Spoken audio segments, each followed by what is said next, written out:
I just want to double check. My name is Bailey Nahrgang. I will be presenting. Can everybody hear me well? Yeah. Yeah. Cool. All right. Well, we'll get started in just a few minutes. If everyone wants to just remain muted until we have any questions, that would be awesome so that there's no interference.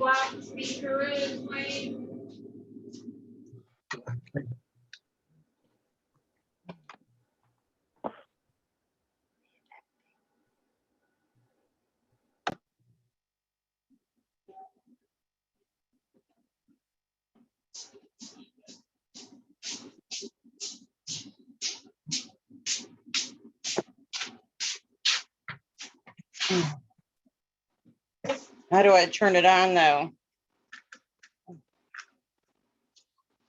Yeah.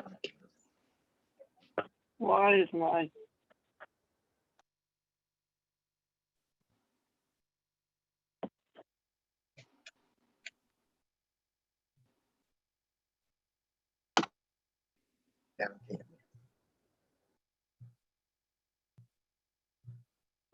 computer doing that?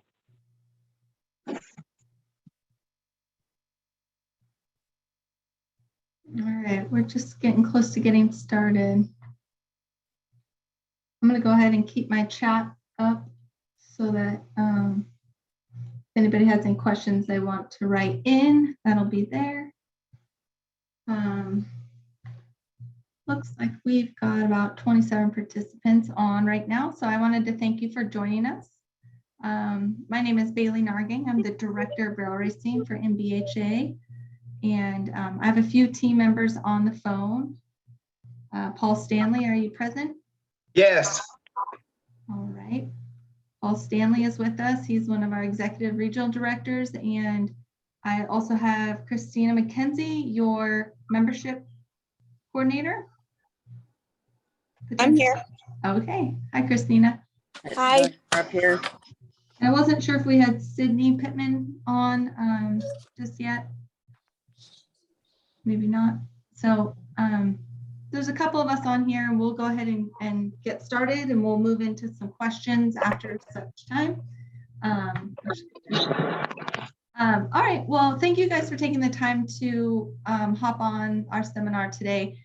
I know in our busy lives, it takes a lot to do that, so thank you. It's very important to us. If you were not prompted when you got on, this seminar is recorded and will be posted onto our website for review at later time or to share with the director that was unable to make it. So the main purpose of our seminar today is just to get everybody a refresher course and maybe some of the new directors an idea of how our point system works for NBHA. We've noticed this past year when we devised the qualifier list based on the year-end points sent to us by each district that we had a lot of inconsistencies and lacked a lot of information. And for the betterment of the association and the members and you as directors, we wanted to add some clarity and kind of bring this all to the forefront. So for starters, everybody should have received a mail out or email out of the new director handbook. We've received some feedback from that, but if you have not received that yet, please check your spam mail. It's really important and contains a lot of important information. I've got it pulled up here, but in case you have no idea what I'm talking about and haven't seen the email, we do have it placed on nbha.com.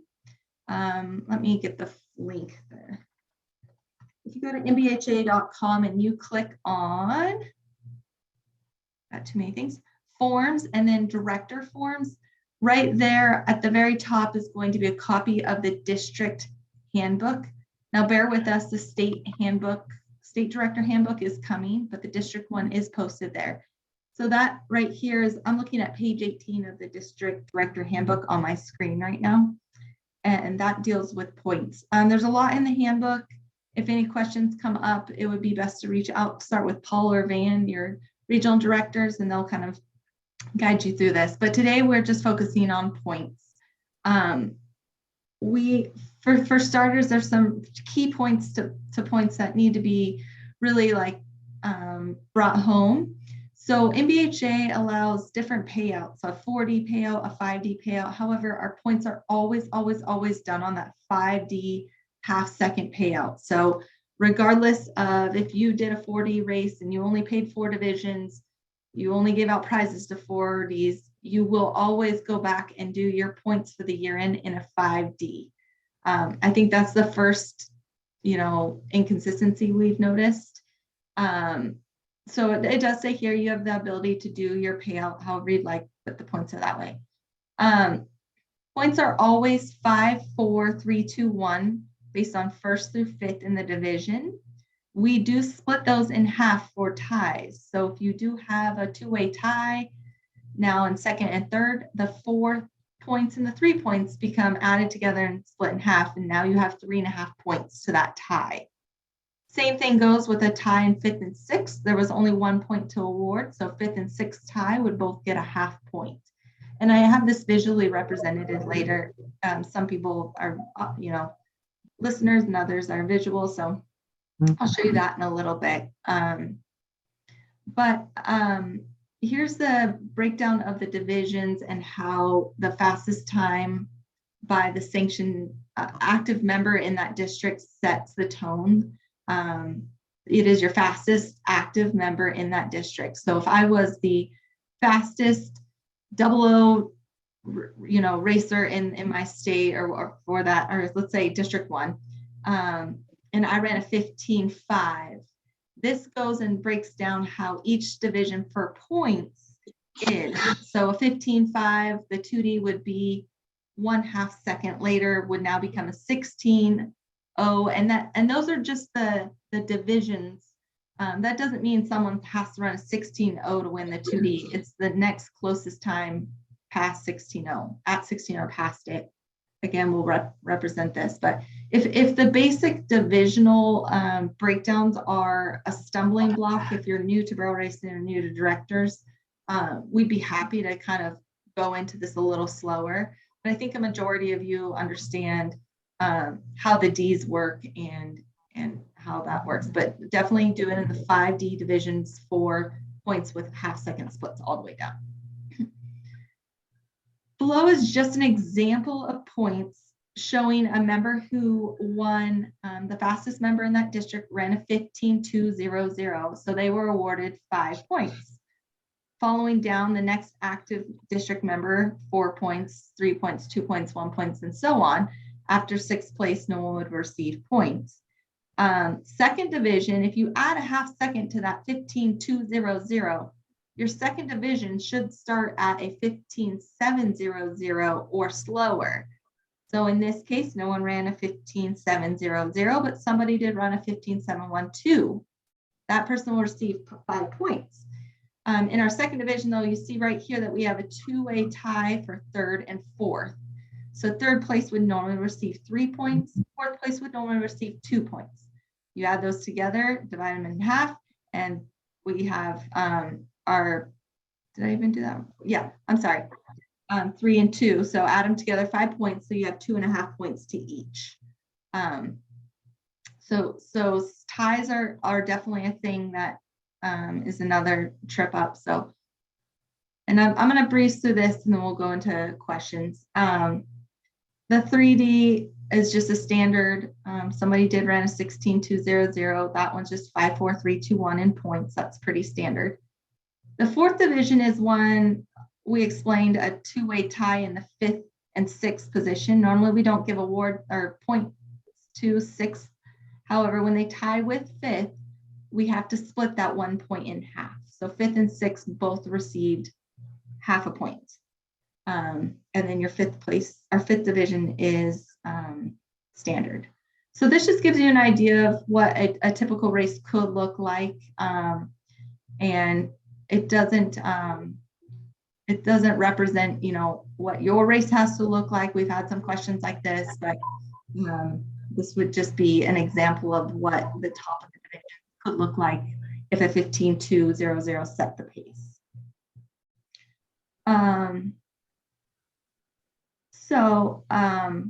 Basically what is happening is each member within NBHA is able to retrieve points within once in each division.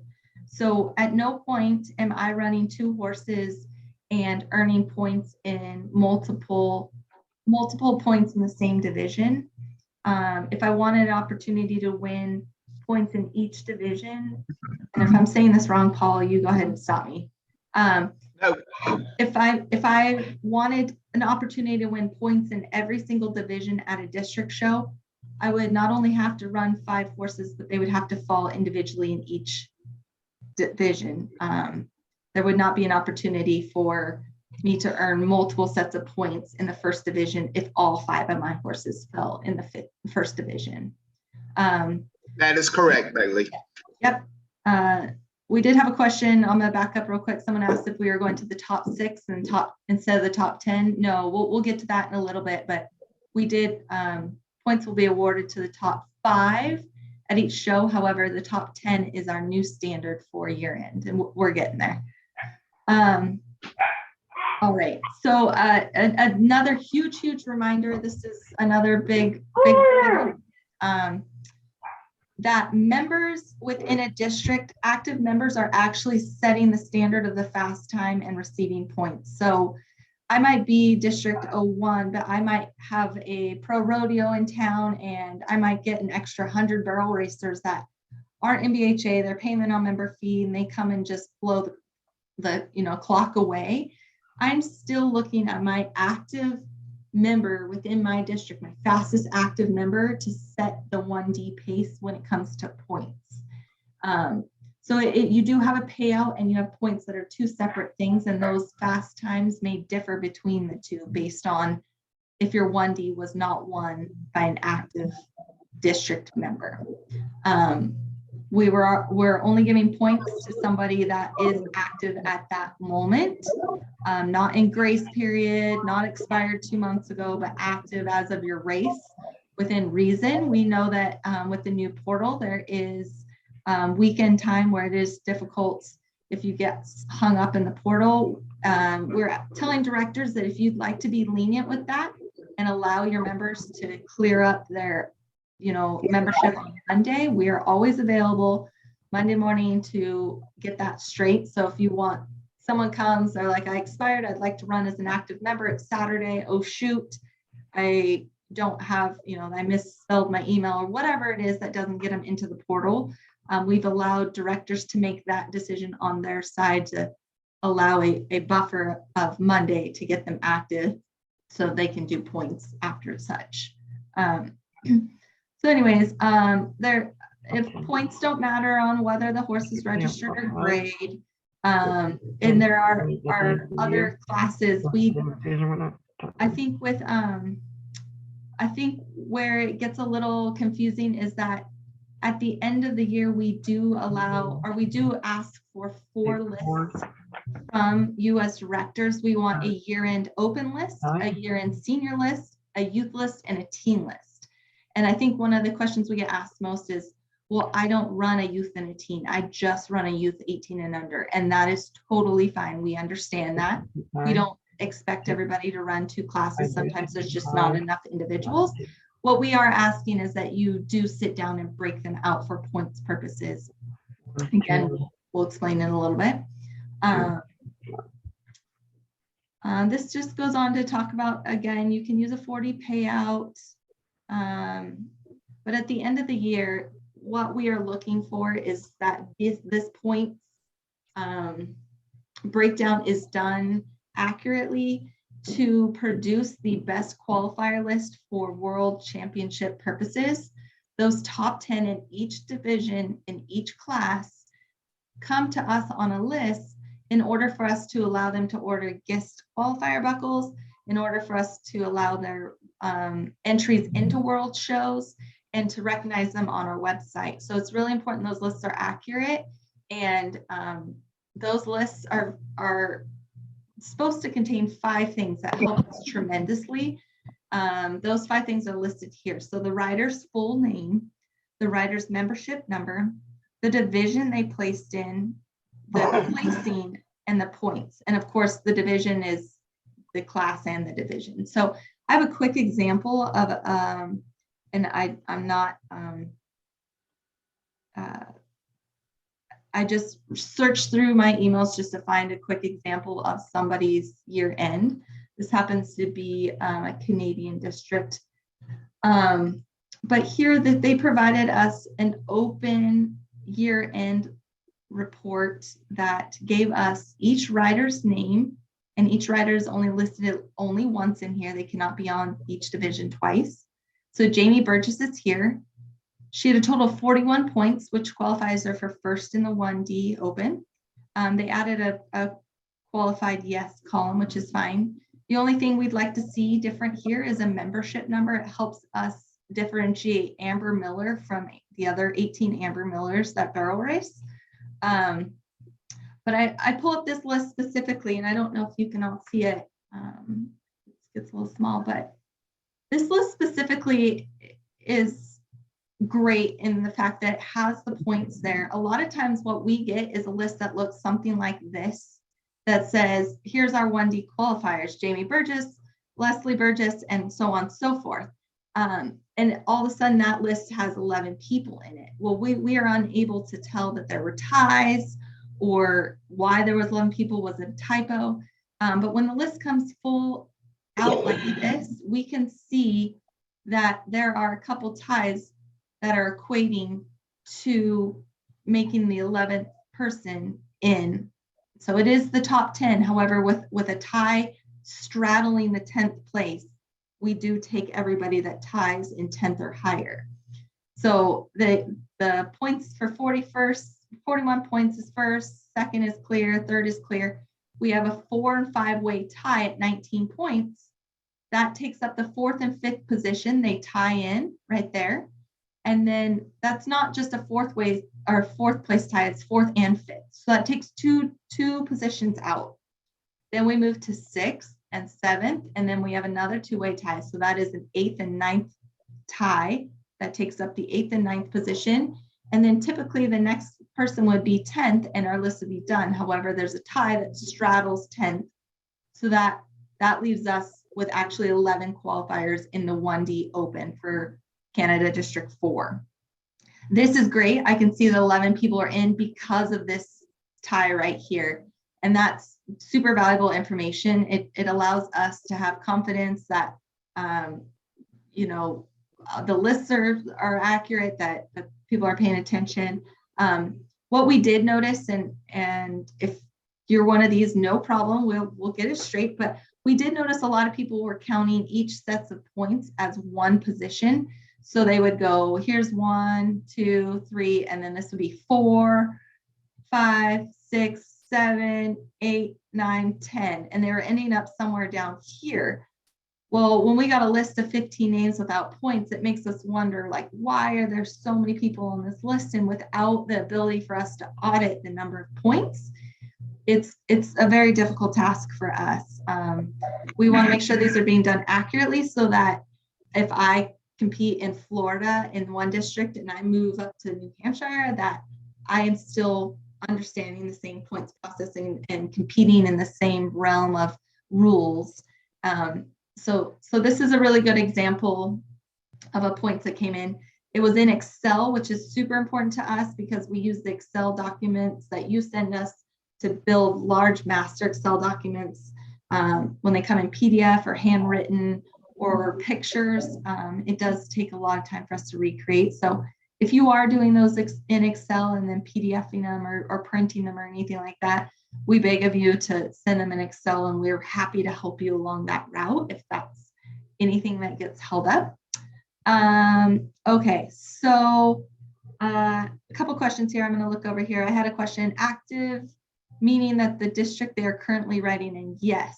So when I say the active members, if I am active and I am from District 3, but I'm at a District 1 race just for fun to make some money or whatever it might be, I do not count as the fast time. It is the District 1 rider of District 1 that's going to set the fast time. So you're only looking for active members within your district. Another question is, aren't horse names important also? They can qualify on multiple horses. So that's a great question, and for one of our newer directors. So the in this case, we do not hold the integrity of horse names on points. And Paul, you might be able to better explain this, but I technically could run 3 horses. And my highest placing horse today is horse A in the 1D, and I get my 5 points. And tomorrow that horse is out, so I grab a different horse and I place the top of the 1D. I still get my 5 points. I myself, as Bailey Nahrgang, am achieving 5 points in the 1D, not horse specific. So basically, what I'm attempting as myself, Bailey, to obtain the top 10 points in the 1D to get my 1D qualification. I can only get 1 qualification per division. So the only way for me to bring more than 1 horse in the open is to qualify a horse in the 1D, a horse in the 2D, a 3D, etc. I will not have multiple 1D qualifications.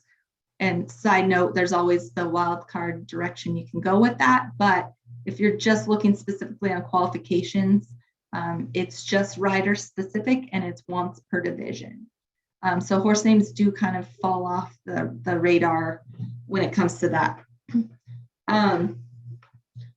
Bailey, one thing while you're there, can you just explain that the way we keep the points for world qualifications and the way they may keep the points for their district awards, you know, could change, you know, for some restrictions or whatever that absolutely directors may place on people, you know, in order to get points? That's a really good point. So as directors, it is encouraged to have a year-end awards program. It is what helps build up the attendance and keeps people, you know, coming back. However, it is not a requirement. That being said, many districts have a fundraising aspect or a help aspect. Like if you want year-end awards, you have to set barrels at 2 shows or whatever that requirement is to allow them to get awards if you have them. Number 1, keep those consistent. But number 2, understand that those points, like let's say someone says, you know what, I'll skip the award. I don't want to set barrels, or I don't feel like selling raffle tickets. That's fine. You can pull them out of the year-end awards point standing, but it cannot affect their NBHA world qualifier point standing. So those are 2 different things. If you're going to run something that has some sort of, you know, task behind it, and if they don't do it, they're out of awards. Cool. We understand that. We know these districts are very expensive to operate. We get that you need help, and sometimes it's just not there. That's great, but just make sure that that does not affect. It is hard to keep 2 sets of points, but if you are going to do that, then 2 sets of points would need to be kept. Thanks, Bailey. Does that make sense? Okay, so I'm just going to show all of you just an example of some results, really basic, dummied down results out of Saddlebook. We basically just entered a bunch of Jane Does, a lot of them, and here are their results. So I have this race, and you know, I had 100+ entries, and our winning time was a 13.812. They won $1,000. I placed down 10 places, and as it goes in any race that's paid out in a 5D, the 13.812 wins it. Your next division starts where I have this double line here. It would be anytime 14.312 or slower, and they start making their money. So that's on your payout. You can pay out in a 5D, you can pay out in a 4D. We don't lock you into a certain divisional payout, but I wanted to show right here, this is our winning time of the race for payout purposes, day-end awards, anything that you're giving like that. But let's go on to say that a 13.812 Jane Doe 1 is not an active district member of this district right now. Maybe she's not active, maybe she's in a different district, maybe she's just paying a non-member fee, whatever it might be, if Jane Doe isn't the time that sets the pace for points, then we have a whole different beast on our hands. So I'm going to swing over here. I went down the list, and Jane Doe 1, 2, and 3 are all not active members within my district on the day of the race. But Jane Doe 4 is. And Jane Doe 4 ran a 13.935. So when I look over here to the points breakdown, my 1D points are going to start with a 13.935 and continue down. So these blue lines are the first place in each division. So Jane Doe 4 gets first place in the 1D for points and receives 5. Here would be second for 4, 3, 2, 1, assuming that all 5 of these people are active in my district. If not, there would be gaps within here. If 7 wasn't in, then we'd gap and keep going down until we awarded all 5 points. And then, whereas your 2D and payout started up here at Jane Doe 31, we now have a half second later, we can see we build a little chart over here. It goes from a 13.935 to 14.435. And so now our 2D starts right here for points and goes down. Assuming all 5 of these people in a row are active members, we have a 1st through 5th, but with a tie right here, like we discussed earlier, those points are split in half. Or the same way, if there's a 3-way tie, you'd add all 3 points together, divided by 3, et cetera, et cetera. So these are just examples of how your points should differ from your actual results if your 1D winner is not an active district member. So that was put in place years and years and years ago to eliminate that, like we talked about, those I'm shooting for 1D points. I want to go to Worlds as a 1D qualifier. I've gone to 4 races. I've been in the 1D. All of a sudden, Brittany Posey shows up with, Tanazi shows up with 15 head, and she puts me in the 3D, and now I'm achieving 3D points. That is in order to protect our members and allow just the district members to set that pace in the points. So Brittany isn't setting the pace for the 1D, and all of a sudden I'm unable to achieve my 1D points that I was shooting for.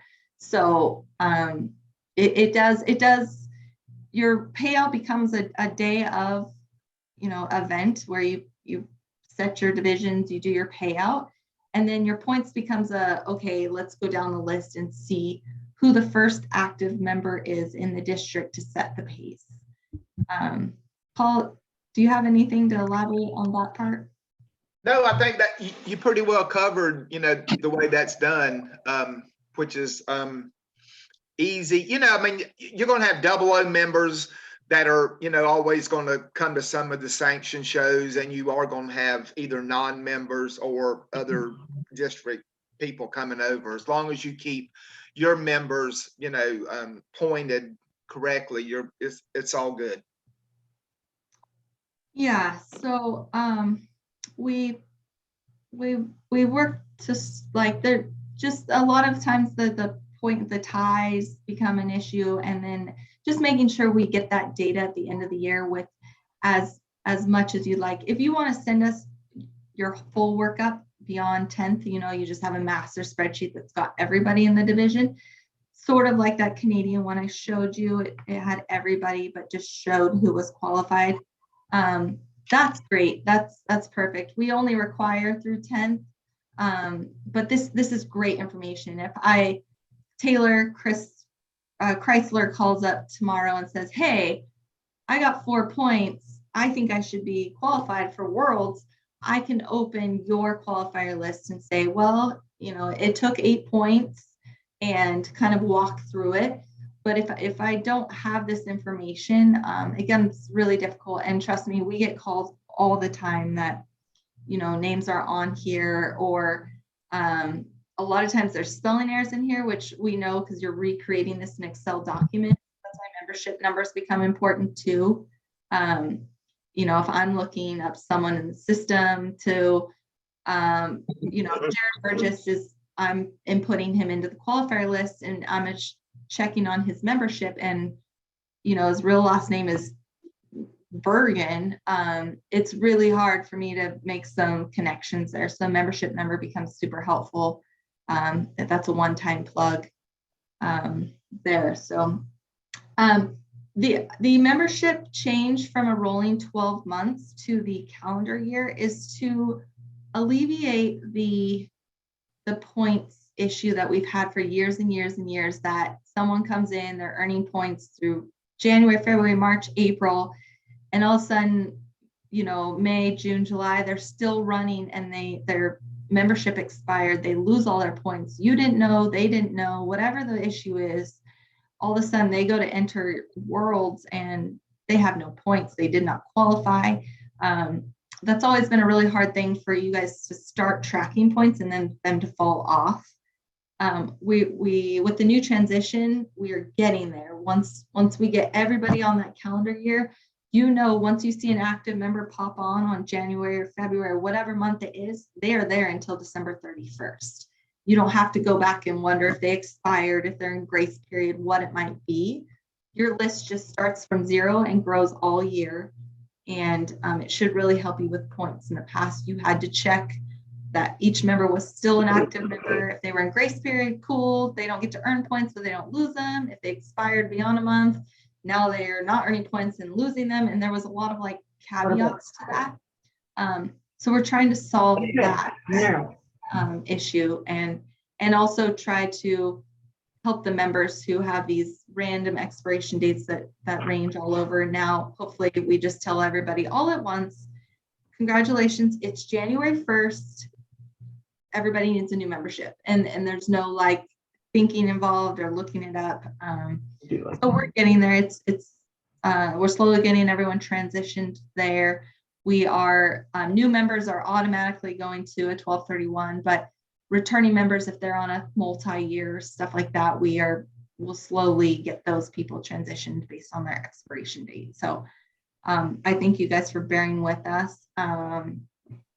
If there's nothing else on Haley, I do have one other thing that might be helpful. I know a lot of the district directors are not getting the points when a 00 member comes to your district. They're not getting them sent to the 00 director in a reasonable amount of time. So if that's something that if we can address that just a little, because the 00 director, you know, they're claiming, well, we don't get the points, and some of them don't send them every 6 months, don't send them every 3 months. So if we could get each director to tighten up, you know, the way they send those points, that would be very helpful as well for the 00. Yes, exactly what Paul said. The 00s are struggling to get, so those of you that are doing that well, thank you. But the 00s are struggling to get their results from the multiple districts. So if that could be something you could help with, that would be great. I do have a couple more questions that came up over here about combining youth and teen into a 3 or 40 for awards for a district. Again, awards, NBHA does not have say in what awards program you want to give. If you want to do one big award program for every runner and it's just a big participation award, or you have to come to so many races, that's your prerogative on awards. So if you combine your teen and your youth for awards, whatever that might be, that would be totally fine by us. We just ask for consistency and fairness with that. That's usually when we get the complaints. It's just when it's inconsistent, or, you know, so-and-so didn't fundraise, but they're the director's nephew's best friend and stuff like that, where it's just, you know, someone feels slighted. And so that's all we ask for, is just consistency in that. But so this system would be just strictly, everything we've gone over is just for the main purpose of providing us your top 10 in each division, in each category. So what I truly am looking for at the end of the year is 50 names plus or minus, depending on ties, for the open. That'd be 10 in each of the 5 divisions, 50 names in the senior, 50 names in the youth, 50 names in the teen. A lot of you we've talked about are running just one big youth class, 18 and under, which is great. But what you would do is find your fastest placing and your fastest placing youth, and you would do points based on their ages throughout that race. So it might be easiest to separate them out based on their date of birth, which you can find on the portal, and start working that through. We are working on the portal on a continual basis to tweak and give you guys better reporting. We're super proud of given this 24-hour access, but now we're deep in the weeds of making sure it's everything you guys need to get the reports. And I know we're not there yet. We are making progress. I just had a question. If we use the same time for youth and teens, so no, Paul, if that would be correct, you would use youth would be the fastest youth rider would set the 1D. Yes. Yeah, and the fastest teen rider would set the time standards for teen. So it would not be the same person, because those cannot be the same person. So If you ran them together, say the fastest teen ran a 15 flat, the fastest youth ran a 17 flat. The youth 1D time would start at the 17 and the teen would start at the 15. That's a separate, just like the open and the senior, they're all separate. correct. So that's that. Paul or Christine, if you have anything to add, let's do that now, and then I guess we can open this to either chat questions or audio questions, kind of go over some of this. Bailey, did you see the chat? Yes, which one specifically? I thought I covered them all. Hey, I just got back in with volume, so I'm just trying to catch up a little. Oh, no problem. Is there a specific question? I don't know who's. Is that Annie?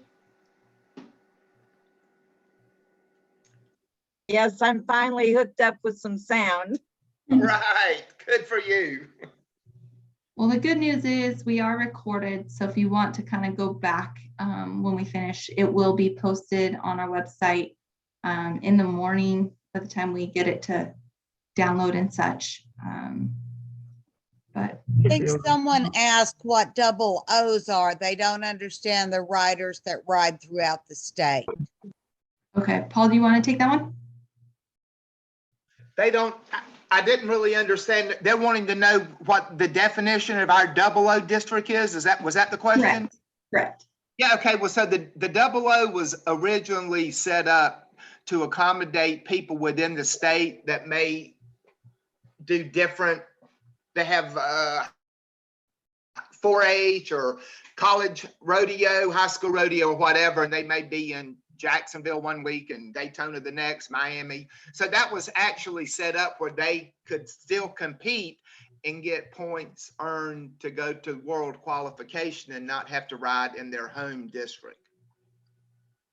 As a double O competitor, if I would like to attend my state finals, I do have to obtain 3 runs within my state to qualify for state finals. I also don't have the opportunity at awards program because double O's, if I'm not mistaken, do not do anything other than keep a world qualifier list and the ability to get into state finals. So it's like a traveling district, if you could call it that. That's correct.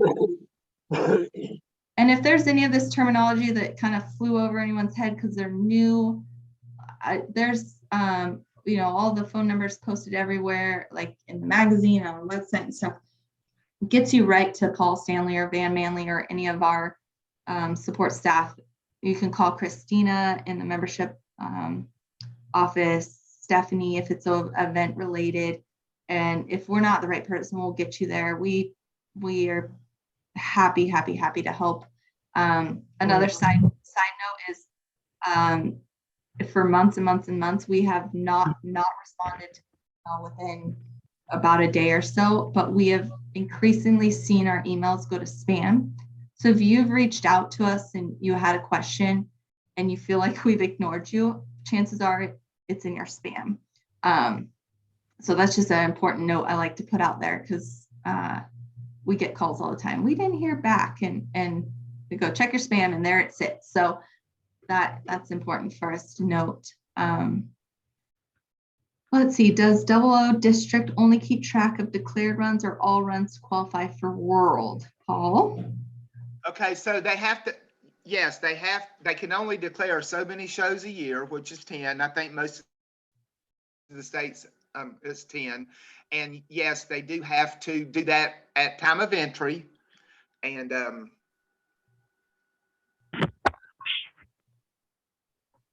hello? Yep, you're there. Okay, oh, sorry, I thought I had lost. I didn't hear the bottom part of her. What was the second half? We're having a horrible storm here. What was the second? So actually there's two questions in total. So one says, does Double O district only keep track of declared runs or all runs that qualify for world? And how do they earn those points against what times and riders? Okay, well, the points are kept individual show that they go to. And yes, all the directors are supposed to send all Double O members, regardless of whether they declared or not, information to the Double O director. And back in the day before we had these computers, we had an index card. Some districts still may use index cards. They just write across the top, count for points or declare, however the verbiage may be. And then all those cards that are Double O riders are then sent to the Double O director.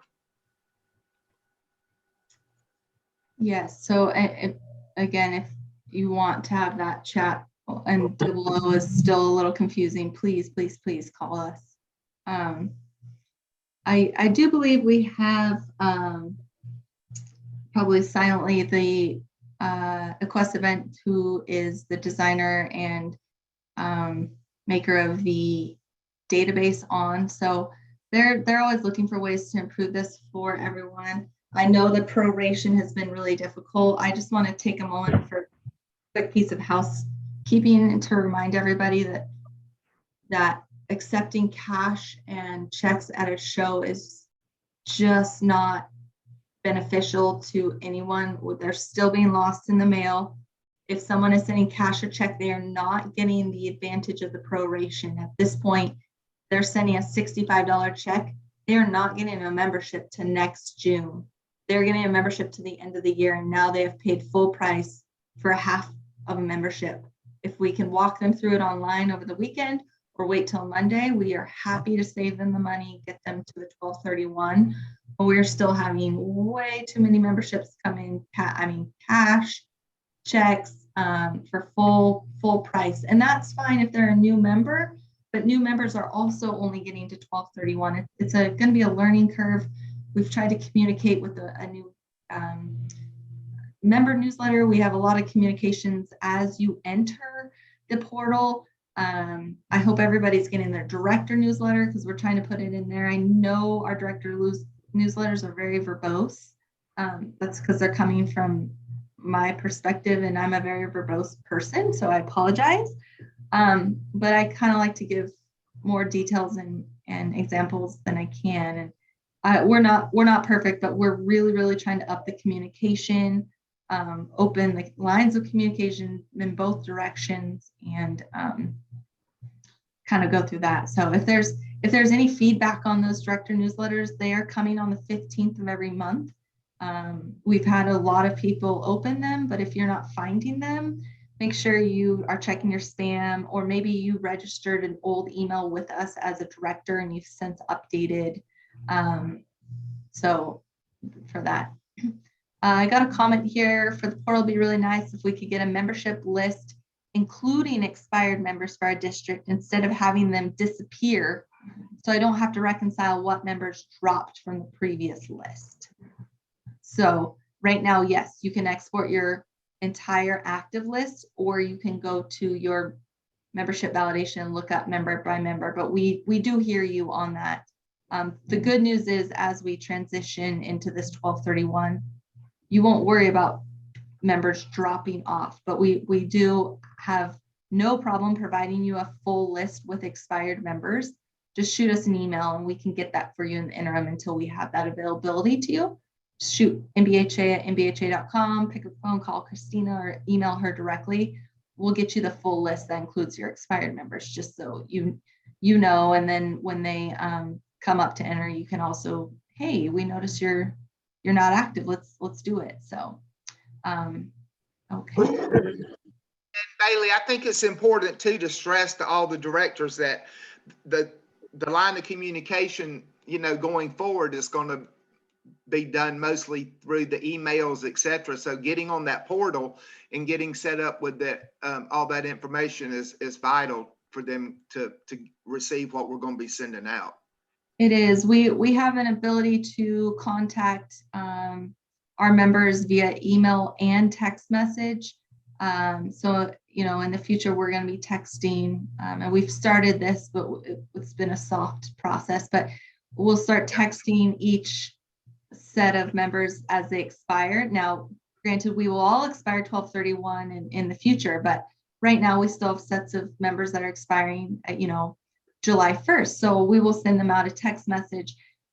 That's only as good data is. So if I've got no email on you and you gave me your ex-boyfriend's phone number on your membership list, I can't reach you. So it's really important that we get everybody in these portals, get this information updated, because it is our line of communication. We will be the membership newsletters directly based off of the emails we get on the portal, and that. So some compliments, and I just want to share it because Christina's online. We just want to say Christina's amazing. I think so too. Thank you for sharing. We do, and I will tell you, I promise you, Christina will handle we were at a show this past weekend with 900 plus entries, and the whole time Christina was there, she was answering emails. So she is very helpful in getting, if you're having issues getting on the membership portal and you can't do it, reach out to her, and she is very good at helping. Yeah. So, I mean, that kind of covers most of everything. If you guys have any additional questions and want to ask them, don't feel like this is your only opportunity. If you don't know who to direct it to, NBHA@nbha.com actually hits all mailboxes in this office. That includes Christina, myself, Stephanie in events, and Sydney, who's our administrative admin. And we send emails off in the right direction. If it belonged to Paul, we get it to Paul. If it belonged to Van, we get to Van, so on and so forth. So don't feel lost. Just start there, and we're happy to help you, or just start dialing numbers. That we really, I think my biggest thing when I came into office is transparency and communication. Transparency was really easy with Saddlebook. We put that out there, and all of that, and we're getting there. Communication is a whole nother beast because it takes assets and resources to build the content and get the right email addresses and get it out. So just bear with us. We're clunking along, but we hope you guys feel that we're making forward progress. And if you do have any feedback, we always will take the constructive criticism, as long as we're all on the same team. So just send that. Okay, I have one last question on points. Are you working with Saddlebook to get them to do points for districts or worlds within Saddlebook? Great question too. So Saddlebook is what we use, and we've noticed a larger portion of you are starting to use. And yes, they have inquired with us on working on a points system. However, they do have a great point system. However, it does not recognize who is a member of which district and so on and so forth. So they're having to take our lists and work with keeping our lists active in their system to then recognize that, oh, first, second, and third are not district members, but third is, or your fourth is, and we'll do points from there. So it's not as automatic as it should sound, but we do have that on. Saddlebook is taking a little hiatus. They're doing a big update on their end to come out with some new things, but I'm hoping by the end of the year, we kind of work back with them to do such. So that'll be a really good resource for all of you if they do hit that one out of the park. Yeah. Back when, I don't know, can you guys hear me? Yeah. Okay, this is Tara Jemet and my son for KSO2. Back on the double O's, is there a list on those? Because not everybody is going to say, hey, yeah, I'm a double O member. Is there a way we can get a list on that? That way we do know who our double O members are? Bailey, you correct me if I'm wrong on this. Can't the state director get that information from the portal? Yes, the state director has a list of everybody. However, I guess in this particular situation, the way that I'm hearing the question is, if they're not declaring, if they're not coming up and saying, hey, I'm double O and I want to declare this, basically your only responsibility would be to check if they're a member or charge them a non-member fee if that's how you're using it. And outside of your district directors, that member validation tab, you can look up any person in the entire database through that. So, Katie Smith walks up and she says, I'm double O, I'm not declaring this one, but I'm double O, I have a membership, I'm not paying the non-member fee. You can go on membership validations, type her name in and see that, yep, indeed, she's double O, yep, she's active, and she can go along there. Okay, that answers the other question there. If they show up and, decide not going to declare it, but then yet say, hey, they are a member of NBHA, but in a lot of places where we're at, we do not have a internet or even Wi-Fi capability. I'd have to rely on a phone to try to look that info up, and then yet in some areas we're real spotty on that.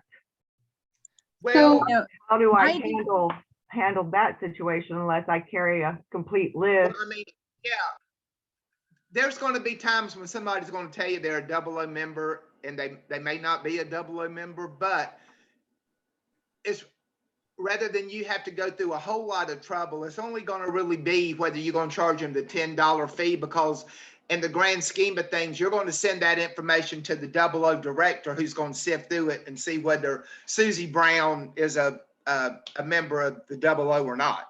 So, I mean, rather than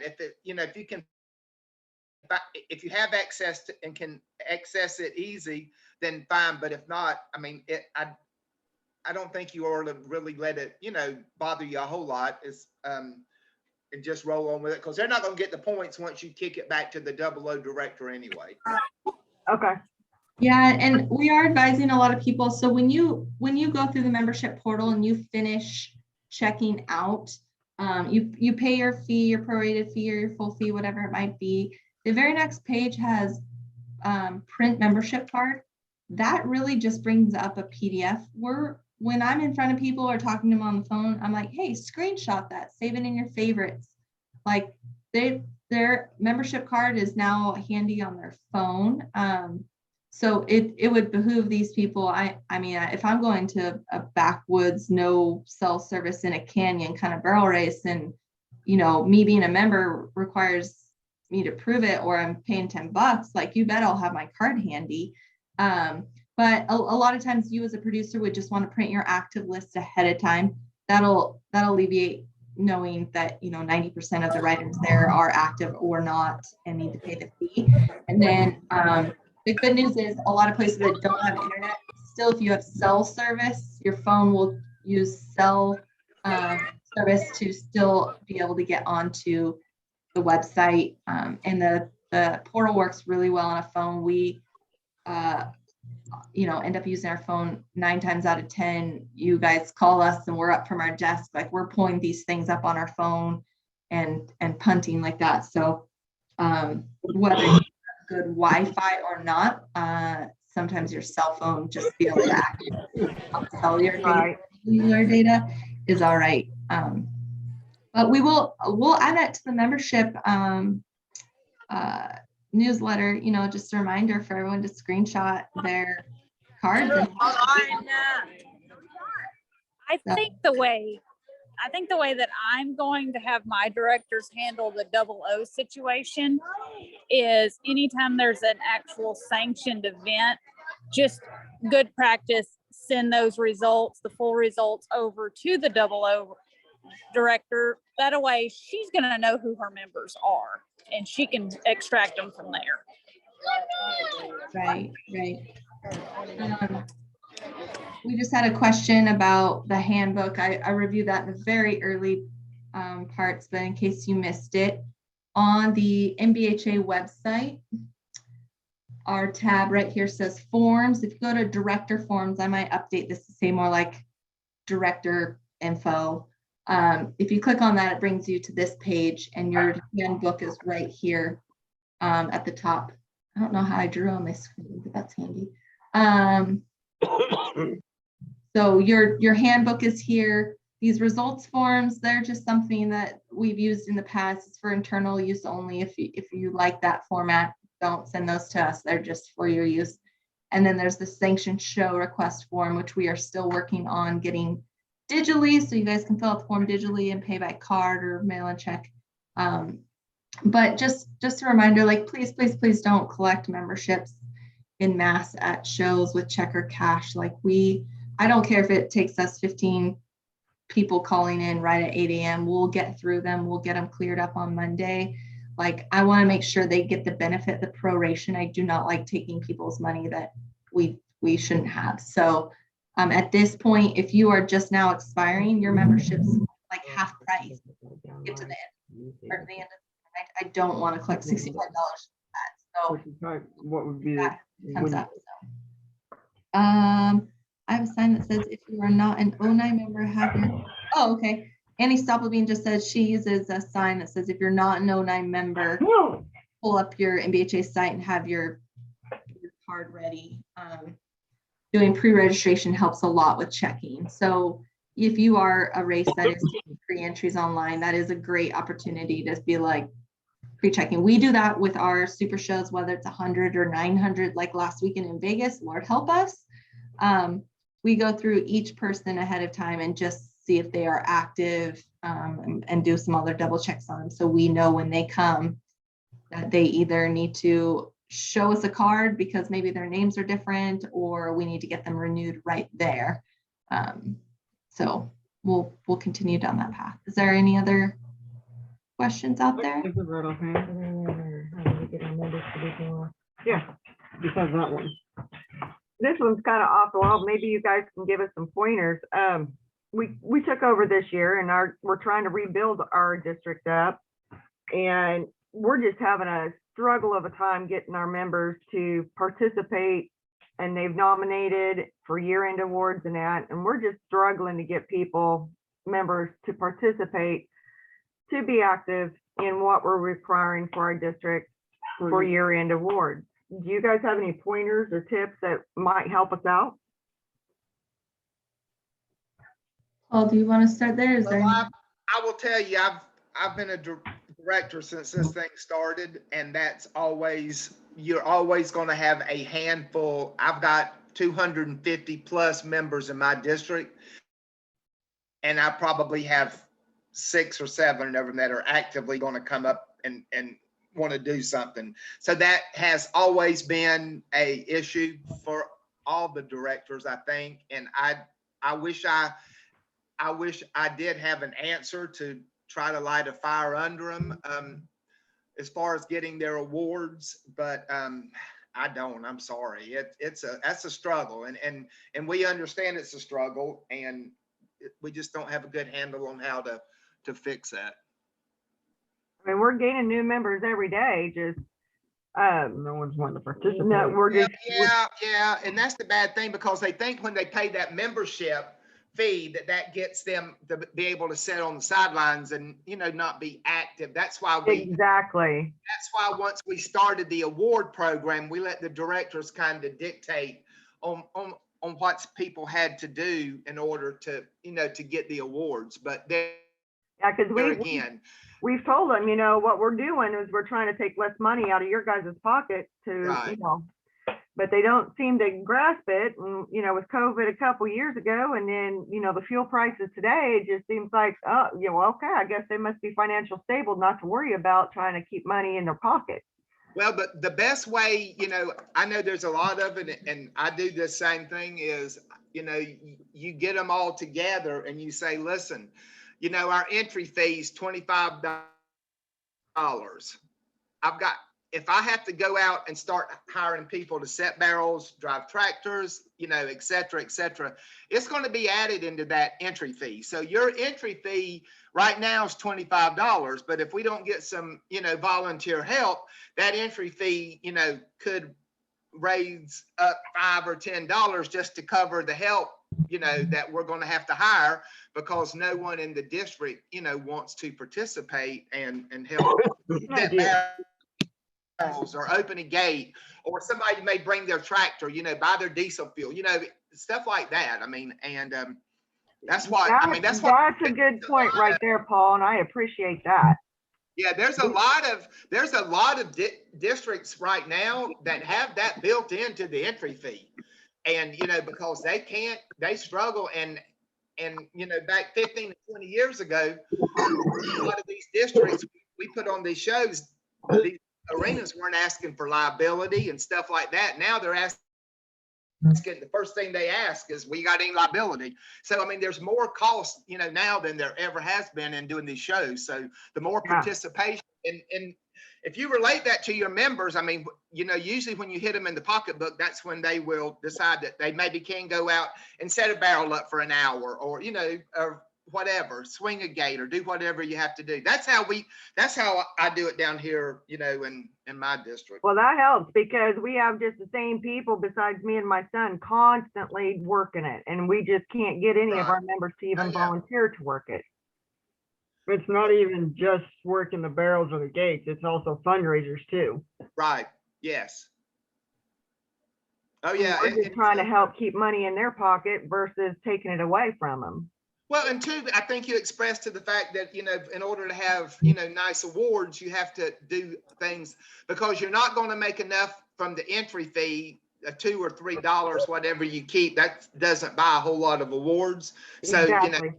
So the more you can get them involved, and they say, well, why can't we have saddles? We have saddles if you can get out and help us raise some money. So I think if you kind of just explain that to them, sometimes when you line that out to them, they'll have a little bit different attitude and they may try to help you a little. Thanks a lot. I appreciate that, Paul. Yep. You're welcome. I'd like to add something We're good. really We're quick be too nice. to help with that. Arizona had the same issue, and I just want you to know we started putting our costs out to our members, and when they started seeing their money to their pots start dwindling to small things like tractor drivers and barrel setters and extra fees, they were more apt to start stepping in to grab a gate, to grab a barrel, because they like having that added money to their races or having an extra prize at a bigger event. So when they started seeing their pots dwindling, that we posted publicly, they started stepping up a little more, and that might help you out too. Absolutely. Yes. That's a great comment there.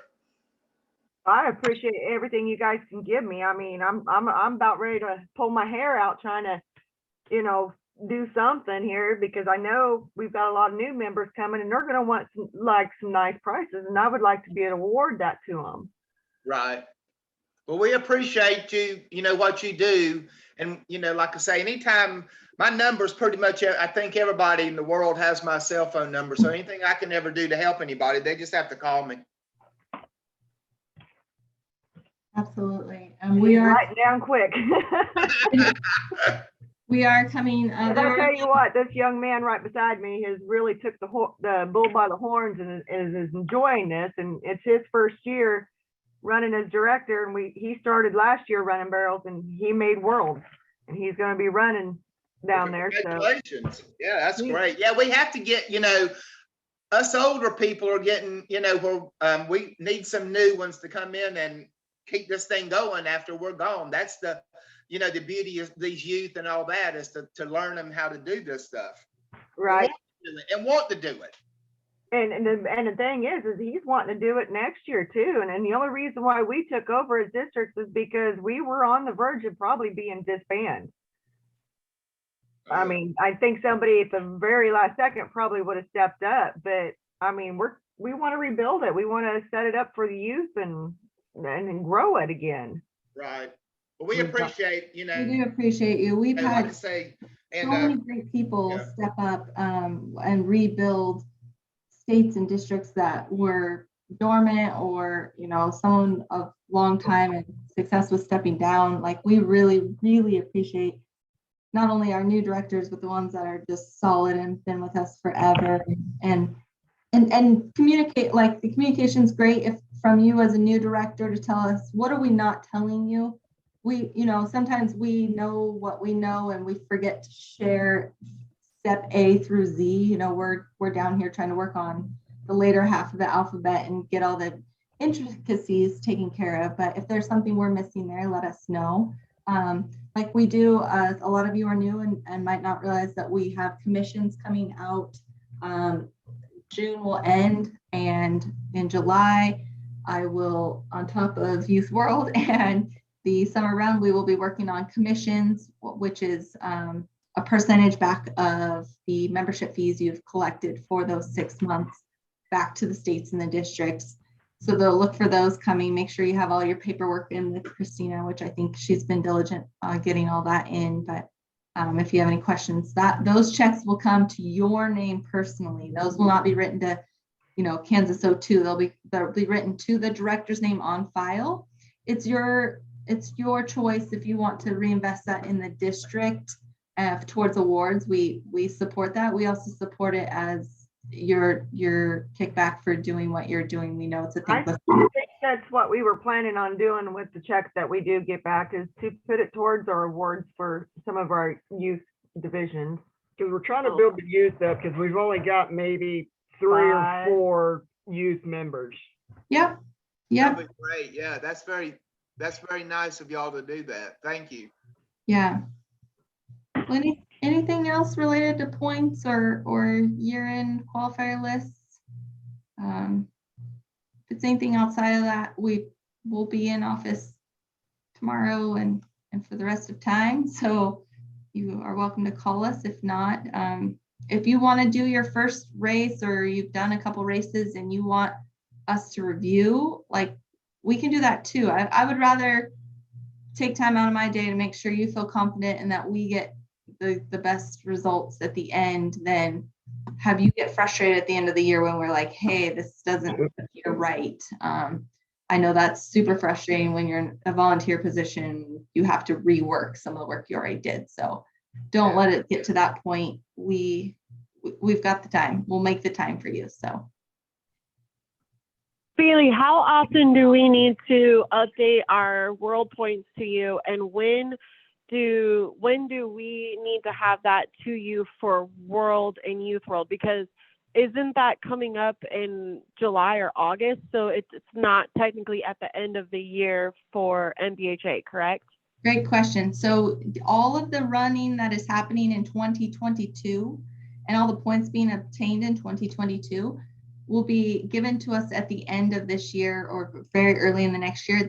Those are the qualifiers for the 23 event. So the points being obtained right now aren't for running in youth this July or this October. It's actually next July, next October. So the people that are qualified for 2022 youth and teen and senior and open world all got qualified in 21. So you as a director would owe us your year-end points up to 30 days after your last show. So if you win in October, we'd love to see them in November. If you run your last one on December 31st, we'll take it, January. We really like to get that qualifier list up by February. We have been rolling it out piece by piece, but the second we get one qualifier list up, the emails flood in. I don't see my name on there. And then we have to go research. Okay, yeah, no, your district hasn't turned in yet. No, your district hasn't turned in yet. But yeah, so it's within 30 days of the end of your calendar season. And those will be the qualifiers for the next year. And we do wish that everyone updates their points after every show. It does. It is a requirement to have it posted either publicly at the event on a website that's open to all, or on a Facebook page that is not restricted. There are some districts that have restricted Facebook pages. We want to make sure that that is not the only place you're sharing information. You know, just someone might make you mad, but we still got to be able to let them have the information, see the points. Just make sure you have that in a good spot. I know you guys are all doing everything straight and narrow, but sometimes people feel like if that stuff isn't transparent and on display, that maybe they're not getting the whole truth. So that is pretty much all I got for you. Does anybody have anything? Okay. Well, I appreciate everybody. Paul's number is plastered everywhere. If you can't find it, NBHA@nbha.com. We are in office 8 to 5 Central Time. We will, by 9:05, I can almost guarantee that, have something to you. My girls are great, Christina and Sydney, if you've talked to either one of them. They're quick, they follow up. I don't care if they, you know, kind of got an answer, they will stick it in their follow-up, and they're following up till everything's finished. So if you don't feel like something got followed up on, number one, check your spam. Number two, call us. We'll take care of you. So, okay. All right. Thank you, everybody. Thanks, You have a good everybody. evening. Thank you for being a part of Thank information. We appreciate you.